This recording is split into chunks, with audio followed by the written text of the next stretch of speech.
ይህ ጥያቄ የብዙ ሴቶች ጥያቄ ነው። ነገር ግን መጀመሪያ ማወቅ ያለብሽ ነገር ምንም የጎደለሽ ነገር የለም። ብዙ ጊዜ ወንዶች ወደ አንቺ የማይመጡት ወይንም የማይቆዩት ያንቺ ችግር ሳይሆን የተሳሳተ ቦታ ላይ ፍለጋ ማካሄድ ወይንም ራስሽን ለዓለም የምታሳይበት መንገድ ላይ ጥቃቅን ማስተካከያ ስለሚፈልግ ሊሆን ይችላል። ወንዶችን የሚማርክ ስብዕና እንዲኖርሽ እነዚህን ነጥቦች ልብ ብለሽ ተመልከች። ለቻናላችን አዲስ ከሆናችሁ ሰብስክራይብ ማድረግ እንዳትረሱ። ቪዲዮ እንደምትወዱት ስለማልጠራጠር ላይክ በማድረግ ጀምሩ። ወደ ቪዲዮ። አንደኛ፣ ራስን መውደድ ወይንም በራስ መተማመን። ወንዶች በራሷ የምትተማመን ሴት በቀላሉ ትማርካቸዋለች። ራስሽን ዝቅ አድርገሽ የምታይ ከሆነ ሌሎችም አንቺን ዝቅ አድርገው እንዲያዩሽ መንገድ እየከፈትሽ ነው ማለት ነው። ለዚህም መፍትሄው በሰውነትሽ፣ በንግግርሽና በችሎታሽ መኩራት አለብሽ። ራስሽን እኔ ማንም ወንድ ሊያገኘኝ የሚመኘኝ ሴት ነኝ ብለሽ ራስሽን አሳምኚ። ይህ ኩራት ሳይሆን ለራስሽ የሚሰጥ ክብር ነው። ሁለተኛ፣ የውስጥ ደስታና አዎንታዊነት። ሁልጊዜም የምታማረርና የምትናደድ ወይንም ወንዶች ሁሉ መጥፎ ናቸው ብላ የምታምን ሴት ማራኪነቷ ይቀንሳል። ለዚህም መፍትሄው ደስተኛ ለመሆን በወንድ አትመኪ። የራስሽ የሆኑ ትርፍ ጊዜ ማሳለፊያዎች፣ ጓደኞችና ግቦች ይኑሩሽ። አንቺ ደስተኛ ስትሆኚ ያደስታሽ እንደ ማግኔት ሰዎችን ይስባቸዋል። ሶስተኛ፣ ሚስጥራዊ መሆን። ሁሉም ማንነትሽን፣ ታሪክሽንና ድክመትሽን በመጀመሪያው ቀን አትዘርግፊ። ለዚህም ማድረግ ያለብሽ ትንሽ ሚስጥራዊ ሁኚ። ወንዶች የሚጥሩለትና ቀስ በቀስ የሚያውቁት ነገር ደስ ይላቸዋል። ሁልጊዜ ለጥሪው ወዲያውኑ ምላሽ የምትሰጥና ሁልጊዜ አለው የምትል ሴት ዋጋዋ ሊቀንስ ይችላል። የራስሽ ስራ ይኑርሽ። አራተኛ፣ ሴትነትን ማድነቅ። ሴትነት ማለት ድክመት ማለት አይደለም፣ ትልቅ ኃይል ነው። ለራስሽ አያያዝ ጥንቃቄ አድርጊ። ለአለባበስሽ፣ ንጽህናሽ፣ አረማመድሽ ግድ የለሽ አትሁኚ። እንዲሁም ወንዶች አስፈላጊ እንደሆኑ እንዲሰማቸው ይፈልጋሉ። ሁሉንም ነገር እኔ ብቻዬን እችላለሁ ከማለት ይልቅ አልፎ አልፎ እርዳታ በመጠየቅ የወንድነት ስሜቱ እንዲቀሰቀስ ማድረግ ማራኪ ያደርግሻል። አምስተኛ፣ የማዳመጥ ጥበብ። ወንዶች ስለ ራሳቸው ማውራትና የሚረዳቸው ሰው ማግኘት ይወዳሉ። ጥሩ አድማጭ ሁኚ። ንግግሩን ትኩረት ሰጥተሽ ስትከታተይና ተገቢ ጥያቄዎችን ስትጠይቂ አንቺ ጋር ያለው ቆይታ ልዩ እንደሆነ እንዲሰማው ያደርገዋል። ሌላውና ወሳኝ የሆነ ትልቅ ማብራሪያ የሚያስፈልገው ጉዳይ ደግሞ ወንዶችን አለማመን ነው። ይህ ከምትፈልጊው ሰው ጋር እንዳትገናኝ እንደ ትልቅ ግድግዳ ነው። ይህ ግድግዳ አንቺን ከመጉዳት ይከላከልሻል። ነገር ግን በተመሳሳይ ጊዜ ማንም ወንድ ወደ አንቺ ቀርቦ ፍቅሩን እንዳያሳይሽ ይጋርደዋል።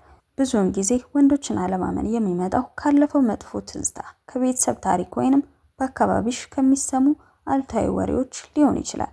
ይህ ስሜት ሳታውቂው በባህሪሽ ላይ ስለሚንጸባረቅ ወንዶች እንዳይቀርቡሽ ያደርጋል። ይህንን ችግር ለመቅረፍና ይበልጥ ማራኪ ለመሆን የሚረዱሽን መፍትሄዎች እንመልከት። አንደኛ፣ መከላከልና መጥላት እንደሚለያዩ እወቂ። ወንዶች ሴት ልጅ በጥርጣሬ የምታያቸው መሆኑን በፍጥነት ይረዳሉ። ገና ሳያውቁሽ ይህም እንደ ሌሎቹ ሊዋሸኝ ነው የሚል ስሜት ካሳየሽ ጥሩ ወንዶች እንኳን ተስፋ ቆርጠው ይርቁሻል።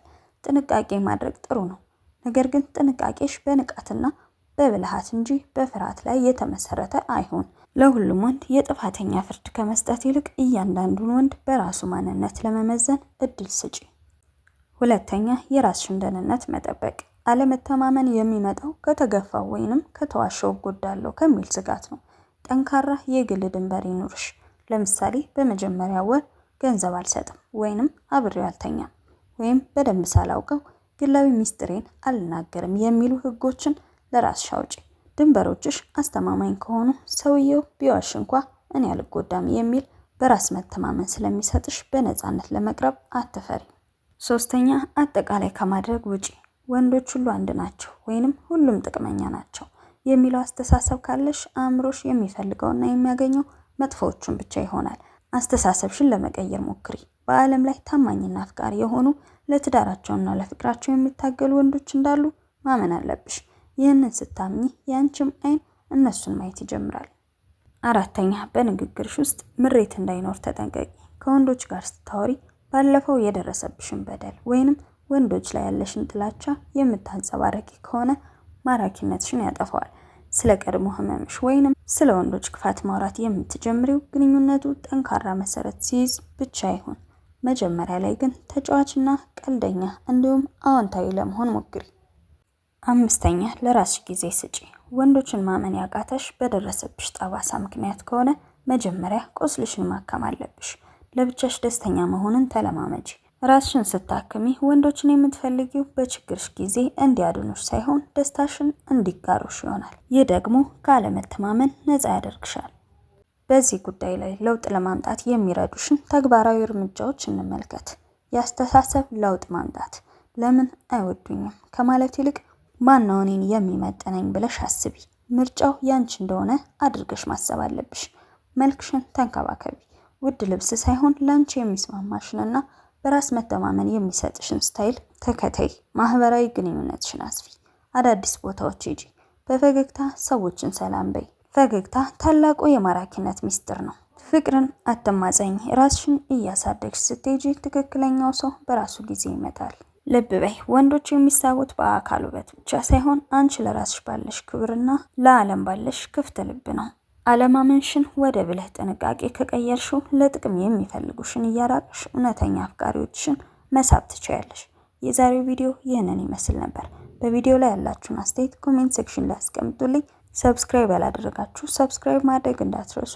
ቀጣይ በሌላ ቪዲዮ እስክንገናኝ ሰላም ሁኑ።